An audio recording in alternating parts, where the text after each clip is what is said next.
Assalamualaikum warahmatullahi wabarakatuh.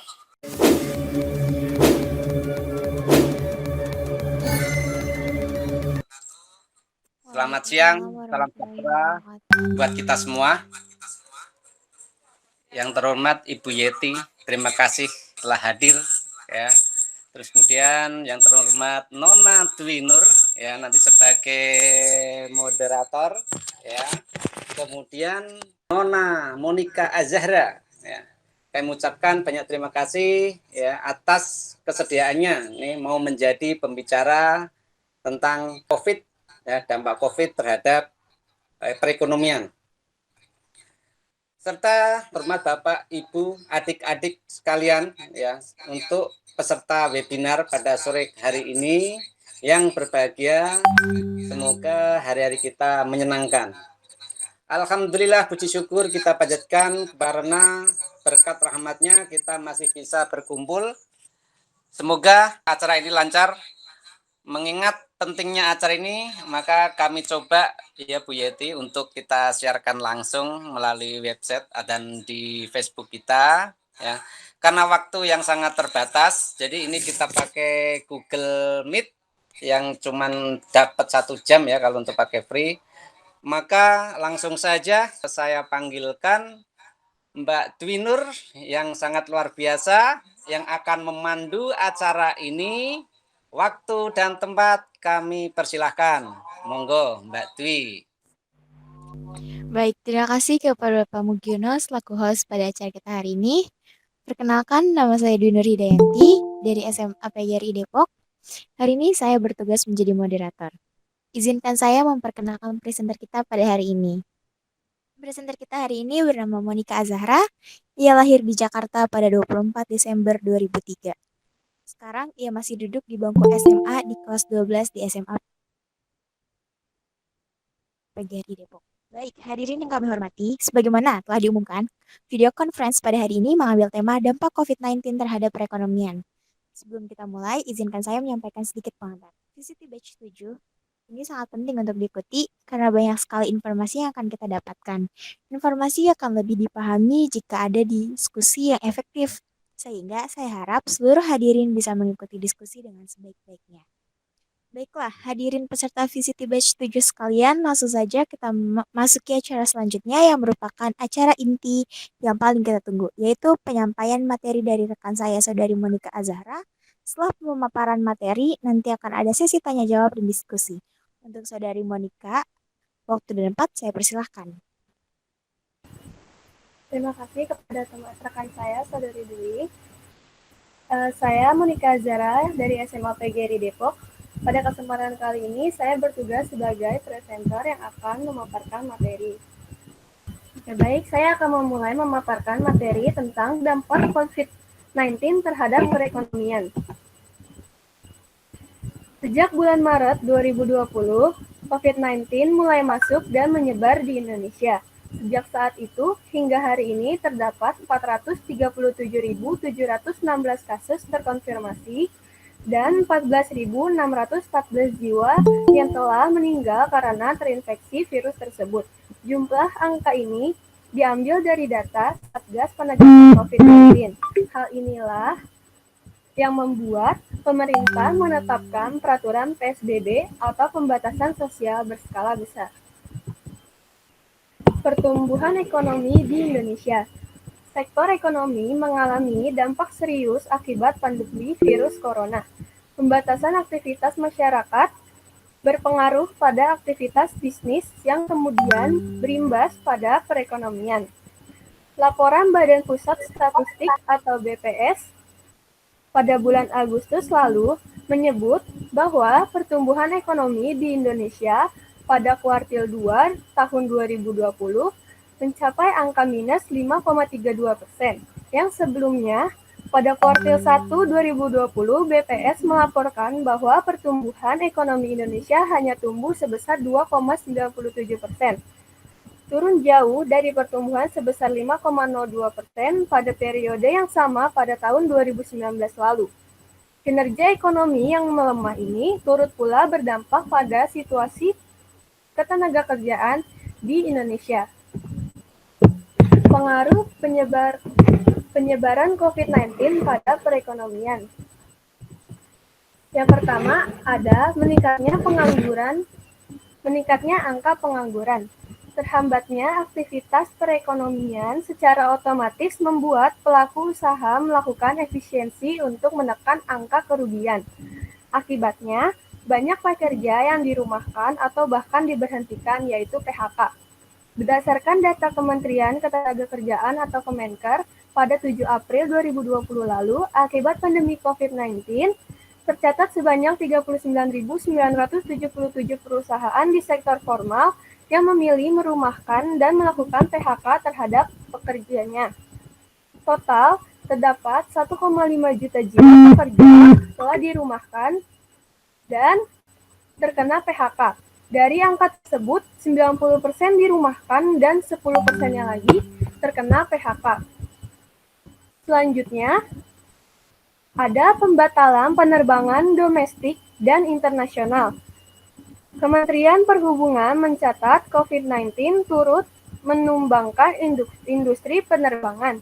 Setidaknya, ada lebih dari 12.703 penerbangan di Bandara Indonesia dibatalkan sepanjang Januari hingga Maret 2020 lalu. Dengan rincian 11.680 untuk penerbangan domestik dan 1.023 untuk penerbangan internasional. Selanjutnya, menurunnya jumlah wisman.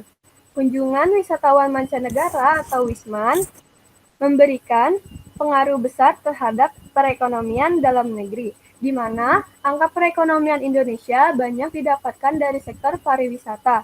Dan COVID-19 telah memberikan pengaruh yang sangat besar terhadap perekonomian di Indonesia. Tak tanggung-tanggung, kunjungan wisatawan mancanegara turun lebih dari 7.000 wisatawan mancanegara untuk setiap harinya. Oke, selanjutnya ada industri perfilman. Industri perfilman mengurangi proses syuting karena adanya PSBB yang ditetapkan oleh pemerintah, serta industri media dan pers yang terhambat mencari konten dan berita. Perubahan pasar tenaga kerja pasca krisis ekonomi. Yang pertama, tingkat penyerapan tenaga kerja tidak akan sebesar jumlah tenaga kerja yang terkena PHK. Hal ini karena perusahaan hanya akan merekrut tenaga kerja yang memiliki produktivitas tinggi dan mampu mengerjakan beberapa tugas sekaligus atau multitasking. Selanjutnya, lapangan usaha yang akan berkembang pasca pandemi COVID-19 adalah usaha yang berhubungan dengan teknologi. Tenaga kerja yang dibutuhkan juga adalah tenaga kerja yang memiliki kemampuan di bidang teknologi.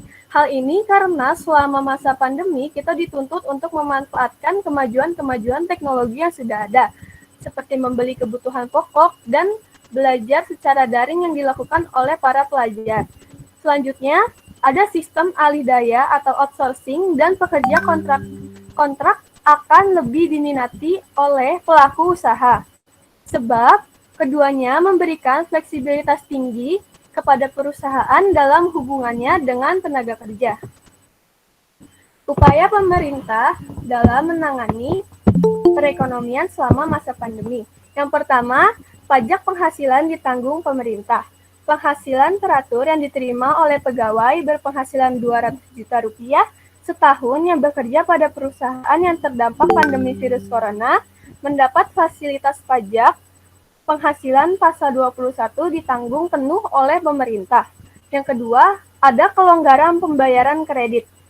Pemerintah memberikan sejumlah insentif untuk kelompok usaha mikro, kecil, dan menengah atau UMKM, diantaranya kelonggaran membayar kredit hingga 1 tahun. Atau setiap masyarakat yang memiliki tunggangan kredit bisa dapat mengajukan secara langsung terhadap pihak yang bersangkutan untuk memberikan kelonggaran pembayaran kredit. Yang ketiga, subsidi listrik merupakan kebijakan keringanan biaya listrik kepada pelanggan PLN di tengah pandemi virus corona. PLN sudah berhasil menyediakan listrik gratis atau diskon untuk 8,5 juta pelanggan prabayar atau yang menggunakan token. Yang keempat, ada subsidi kota belajar.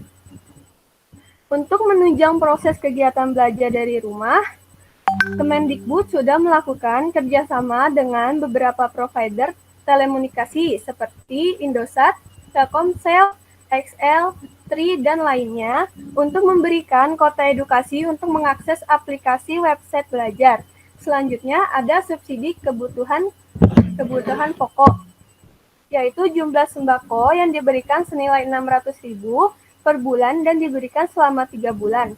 Anggaran yang dialokasikan sebesar 2,2 triliun. Sebenarnya masih banyak lagi upaya yang sudah dilakukan pemerintah, seperti memberikan dana secara langsung, terus memberikan kartu prakerja, dan masih banyak yang lainnya.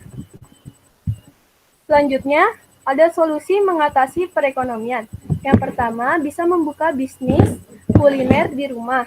Selama pandemi, semua kegiatan beralih ke rumah, seperti bekerja atau sekolah, membuat sebagian orang kewalahan untuk membuat makanan.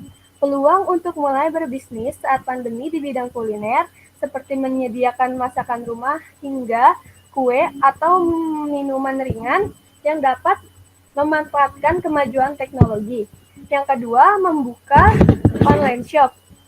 Bisnis saat pandemi lainnya yang tepat untuk bisa dilakukan, ada banyak produk yang bisa dijual melalui online shop.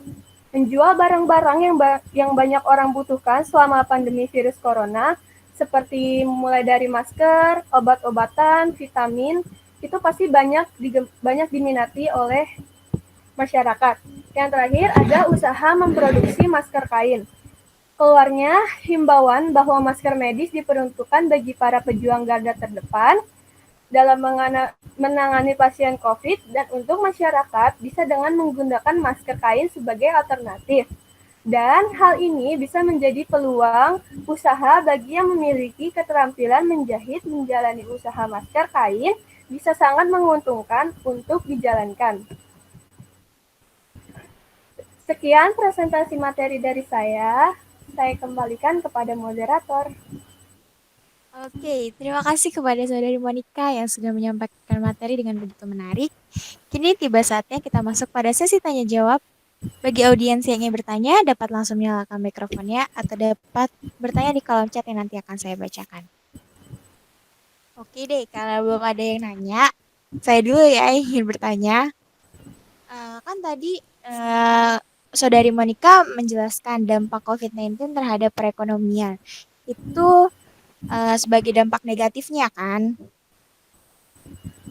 Nah, sekarang saya ingin bertanya, apakah ada dampak positif dari COVID-19 ini pada sektor perekonomian itu sendiri? Ya, silakan. Oke, saya akan langsung menjawab pertanyaan dari moderator kita. Ternyata di balik sisi negatif COVID terhadap perekonomian ada juga dampak positifnya. Yang pertama itu keuangan digital itu meningkat. Uang digital meningkat karena uang digital tidak bisa dipegang atau disentuh, sehingga tidak akan menyebarkan virus COVID corona. Contohnya seperti menggunakan aplikasi yang sudah banyak seperti GoPay, OVO, M-Banking, dan aplikasi uang digital lainnya. Yang kedua, meningkatnya daya beli produk lokal dikarenakan pemerintah sudah melarang barang impor selama wabah ini masih berlangsung. Jadi selama pandemi ini, barang impor itu dikenakan biaya pajak yang sangat besar oleh pemerintah. Jadi masyarakat bakal lebih banyak menggunakan atau membeli produk-produk lokal dibanding produk impor. Jadi kalau misalnya mau beli produk impor itu, masyarakat dikenakan biaya bea cukai yang sangat tinggi.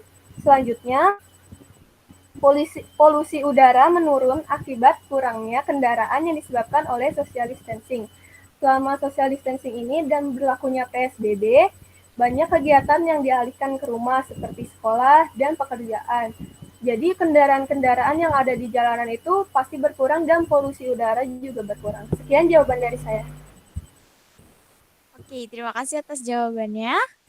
Baik, bagi yang ingin bertanya, silahkan Bisa langsung nyalakan mikrofonnya atau bisa bertanya di kolom chat. Halo Dwi, Ibu boleh bertanya? Ya, silakan Ibu Yeti.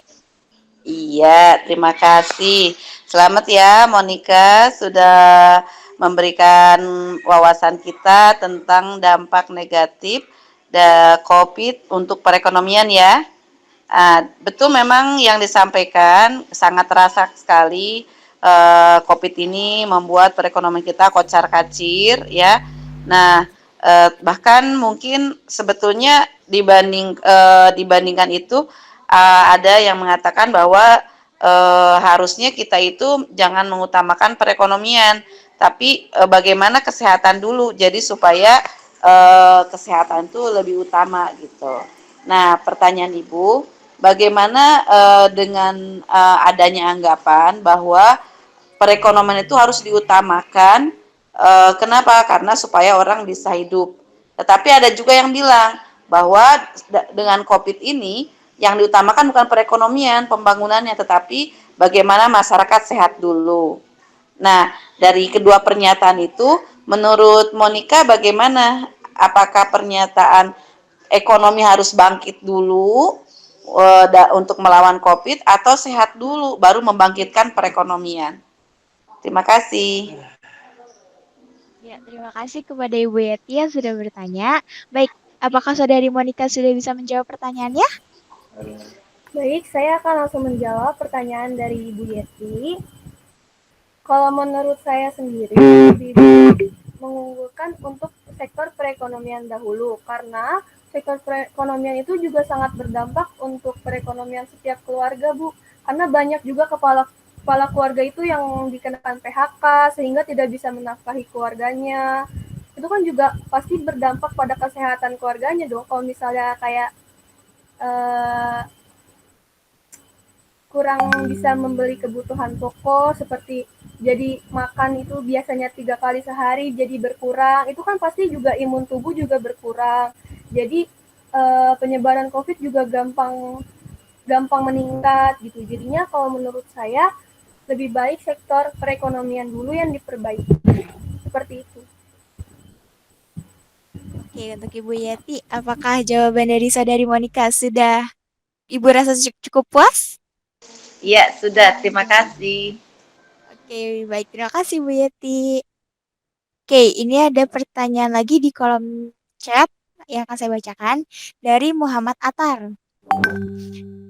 Muhammad Atar bertanya, bagaimana upaya apa yang dilakukan pemerintah untuk menstabilkan perekonomian di Indonesia dalam masa pandemi seperti ini? Oke, untuk Saudari Monica, apakah sudah bisa dijawab? Baik, saya akan langsung menjawab. Seperti yang sudah saya jelaskan tadi, pemerintah sudah banyak melakukan upaya-upaya seperti melakukan subsidi secara kebutuhan pokok, terus secara uang tunai secara langsung, terus kayak juga pembebasan pajak penghasilan seperti yang tadi saya sudah jelaskan. Seperti itu. Itu merupakan upaya pemerintah yang sudah pemerintah lakukan selama ini sih. Seperti itu jawaban dari saya. Oke, untuk Saudari Atar, apakah jawaban Saudari Monica sudah dirasa cukup puas? Atau masih ingin bertanya lagi? Oke, sepertinya sudah. Oke, bagi audiens yang ingin bertanya lagi atau memberikan saran atau untuk sekedar sharing, silahkan nyalakan mikrofonnya. Oke, karena belum ada yang bertanya, saya izin bertanya lagi nih kepada presenter kita. Kan tadi di dalam sini tuh, di dalam materi tadi, Saudari Monica menjelaskan ada upaya pemerintah untuk mengatasi dampak COVID-19 ini pada sektor perekonomian. Nah, apakah Saudari Monica sendiri ini merasakan upaya pemerintah tersebut? Oke, kepada Saudari Monica silahkan jawab. Oke, saya juga sekadar sharing pengalaman. Selama pandemi ini, saya sudah merasakan upaya pemerintah seperti di wilayah saya, itu setiap 3 bulan itu sudah diberikan bantuan kebutuhan pokok berupa sembako. Dan juga setiap 4 bulan atau berapa bulan sekali itu juga sudah ada upaya bantuan dana uang tunai secara langsung yang dari pemerintah seperti itu. Kalau saya sih sudah mengalaminya dan sangat terbantu akan hal itu. Oke. Terima kasih Saudari Monica. Ayo, bagi audiens yang ingin bertanya seperti Hilmi Syafiq, Parido, eh, Ibu Rida Farida, Ibu Umi Asriningsih, silahkan bertanya. Moderator, mau izin nanya dong? Oh iya, silahkan. Ya, sebelumnya perkenalkan nama saya Muhammad Fahrunatar, siswa SMA PGRI Depok, ingin bertanya kepada presenter.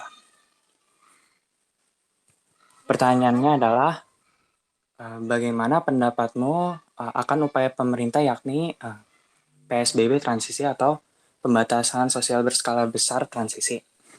Yang dimana kita ketahui PSBB ini yakni diciptakan pemerintah untuk menekan penyebaran virus COVID-19 sekaligus upaya untuk menstabilkan perekonomian di Indonesia. Namun sayangnya yang kita dapati banyak sekali orang-orang di luar sana yang keluar untuk misalkan ke kafe atau berbelanja itu tapi tidak mematuhi protokol kesehatan. Jadi bagaimana pendapat presenter tentang hal ini? Iya, baik kepada Saudari Monica, apakah sudah jelas pertanyaan dari Saudari Atar? Atau bisa langsung dijawab? Mohon maaf, saya kurang dapat memahami pertanyaannya. Maksudnya itu pendapat saya tentang PSBB transisi atau pendapat saya tentang um, masih banyaknya orang yang keluar untuk ke kafe atau belanja. Jadi itu bisa diulang lagi pertanyaannya. Oke, kepada Saudara Atar, apakah bisa pertanyaannya diulang? Terhadap pendapat terhadap PSBB transisi yang nyatanya itu orang-orang yang keluar rumah itu tidak mematuhi protokol kesehatan.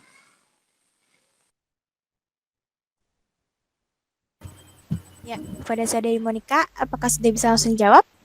Baik, saya akan menjawab.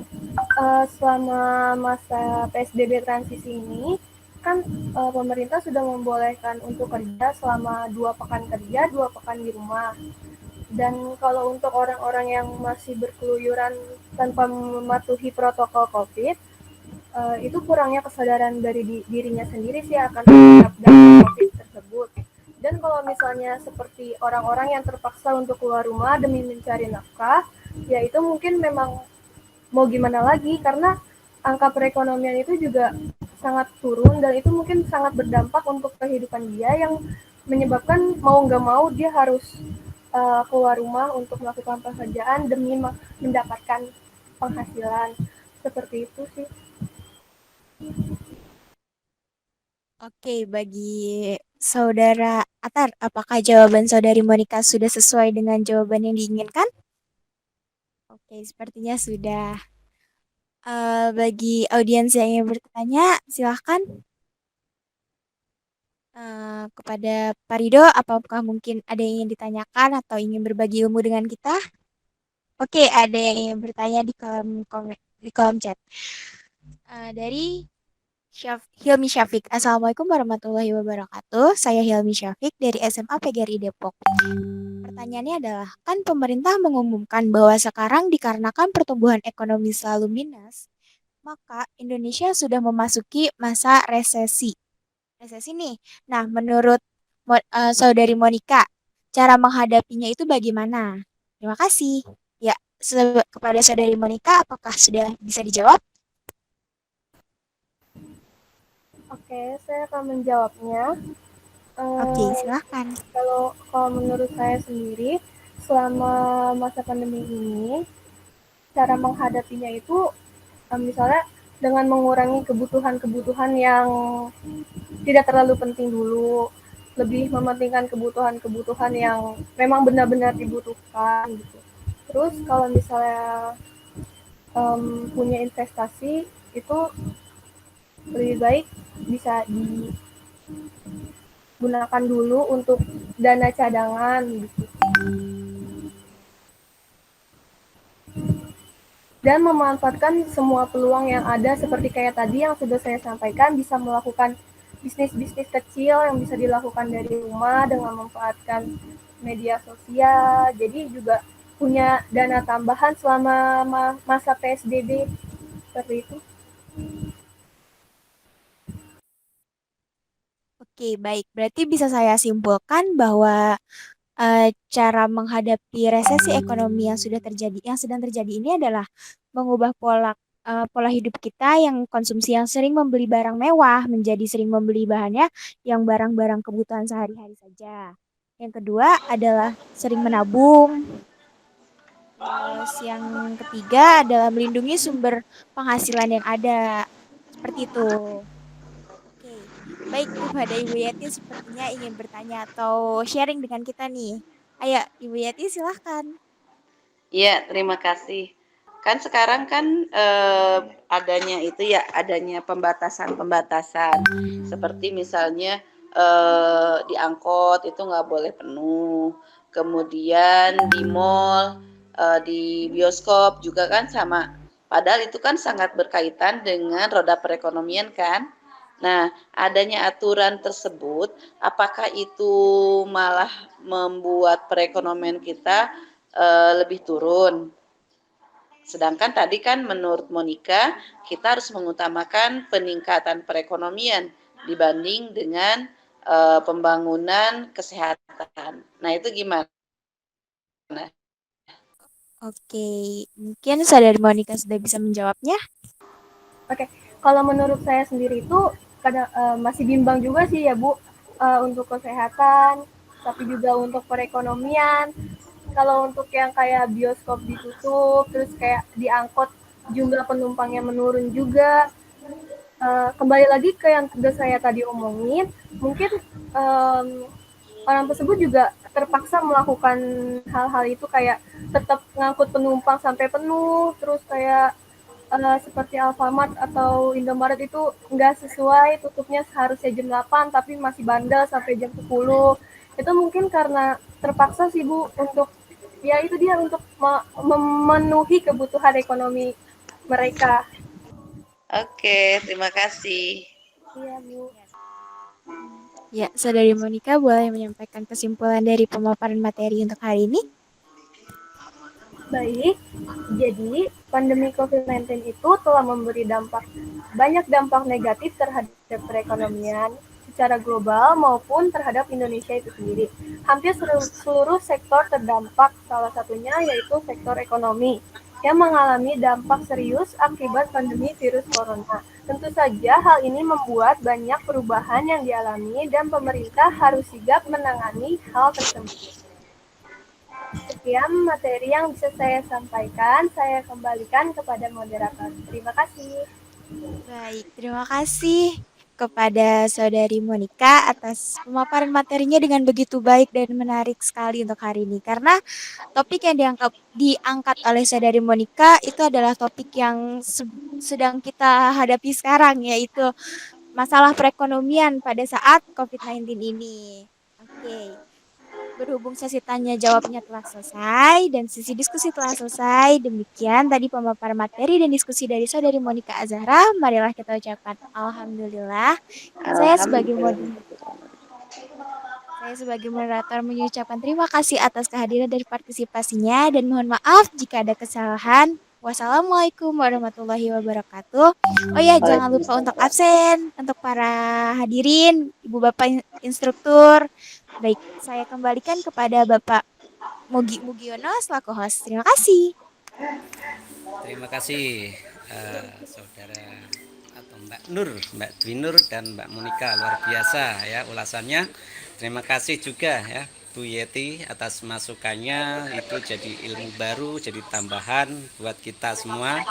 Ya nanti mungkin masih ada ulasan atau tambahan dari Kang Rido. Ya kita tunggu nanti mungkin ada masukan-masukan yang lain, kekurangan dari soal pembicaraan tadi, gaya atau body language-nya perlu ditambahkan, itu perlu masukan dari Bapak Ibu instruktur. Terima kasih juga pada peserta yang luar biasa ya, tadi cukup aktif untuk mau bertanya. Tapi jangan lupa nanti ya, itu untuk udah presensinya untuk isi absen ya. Monggo mungkin masuk dari Ibu Yeti dan Kang Rido mau menambahkan, waktu dan tempat kami persilahkan. Untuk dari saya, mungkin tadi sudah diulas sama Bu Yeti atau belum? Karena tadi saya juga ada kegiatan di sekolah, jadi nggak terlalu menyimak. Cuman tadi saya cek untuk presensi ya. Untuk presensi itu di sini apakah sudah diedit atau belum gitu? Ini kan seperti PJ wilayah. Ini saya lihat di sini nama-namanya kan ada yang fiktif ya. Seperti LeBron James, Marc Marquez, Zlatan Ibrahimovic. Itu kan nama-nama motor ya kalau nggak salah, Marc Marquez itu. Nah ini kalau bisa PJ wilayah itu dituliskan saja kan, untuk PJ wilayah kita itu kan Pak Bayu. Nah untuk sisanya itu lainnya saja. Untuk grup itu dipilih saja. Jadi ada yang satu strip 2A, kemudian satu strip 2B, kemudian yang ketiga lainnya. Seperti itu. Itu saja sih Bu Yeti kalau dari saya mengenai presensi. Ya, terima kasih Kang Rido atas masukannya. Ya, ini karena yang host ini emang sering alpa ini Pak, jadi kurang memperhatikan. Jadi cuman nyontek-nyontek yang udah ada. Jadi ini karena emang cepat, ini saya tulis sementara ini, mungkin next akan kita perbarui. Untuk yang ini udah jadi catatan saya. Ya, ini masih saya buat paragraf aja, jadi nanti isian gitu. Yang ini udah langsung saya update. Terima kasih sudah menyimak pemaparan dari Monica ya. Bagus, bahkan terakhir memunculkan kesimpulan yang memang itu adalah kesimpulan yang bisa kita sepakati bersama sebagai hasil dari diskusi pada kesempatan kali ini ya. Cuman mungkin ada beberapa hal yang berkaitan dengan teknis saja, seperti yang disampaikan Pak Rido tentang link absensi sudah ada perubahan, hanya tinggal perubahan dari nama instruktur saja. Mungkin sifatnya itu adalah isian singkat, jadi tidak usah dijadikan pilihan ya. Jadi langsung saja PJ wilayah isian singkat saja, sehingga peserta menuliskan nama PJ wilayahnya. Yang lainnya sudah bagus untuk presensi. Nah, untuk link presensi itu sebaiknya itu jangan di-share di awal. Kenapa di-share di awal? Itu tidak diperkenankan. Sebetulnya itu teknis supaya peserta itu mengikuti acara sampai habis ya. Ibu tadi lihat beberapa ketika sudah ngisi link itu pada keluar, sehingga di akhir acara justru malah tambah sedikit yang hadir. Padahal momen terpenting adalah di akhir acara, karena kita ada refleksi, kemudian juga ada kesimpulan bersama ya. Jadi link itu sebaiknya di tengah-tengah saja. Kemudian untuk yang perekaman nanti mungkin bisa diatur mengenai volumenya ya Mas Mugi. Karena kelihatannya tadi volume dari presenter sama dari moderator juga agak kurang maksimal. Jadi mungkin nanti Mas Mugi pasti jagonya lah mengedit untuk yang di acara di YouTube-nya nanti ya. Ini mungkin editan suara dan sebagainya. Nah, untuk yang diupload di YouTube nanti judulnya itu sudah ditentukan ya. Jadi ada format judulnya. Nanti akan saya share ulang di grup. Jadi format judulnya itu sudah tentukan. Jadi ada pakemnya dari panitia. Sudah tentukan judul dari presensi itu. Jadi tagline-nya atau induk namanya itu sudah ada ya. Nanti di-share lagi. Nah, terakhir untuk berkaitan dengan flyer, Tadi player itu boleh nanti sebagai apa namanya tuh masukan ya. Jadi lambang Google Meet-nya itu pakai lambang yang baru ya. Kalau yang tadi itu lambang lama ya. Jadi mungkin lambang Google Meet-nya pakai lambang yang baru saja ya, seperti yang sudah di-share di grup juga ya. Tapi overall semuanya bagus, nilai A, good ya. Mudah-mudahan meningkatkan motivasi lagi, semangat, sehingga bisa menularkan kepada yang lainnya dan kita grup 2B lulus semua. Amin ya robbal alamin. Terima kasih Pak Mugi. Dikembalikan lagi silahkan. Terima kasih banyak ya masukan dari Bu Yeti, itu akan membangun kita semua ya, mudah-mudahan untuk selanjutnya akan lebih baik.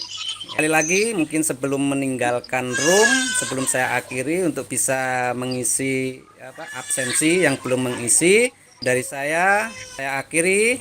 Assalamualaikum warahmatullahi wabarakatuh. Waalaikumsalam warahmatullahi wabarakatuh.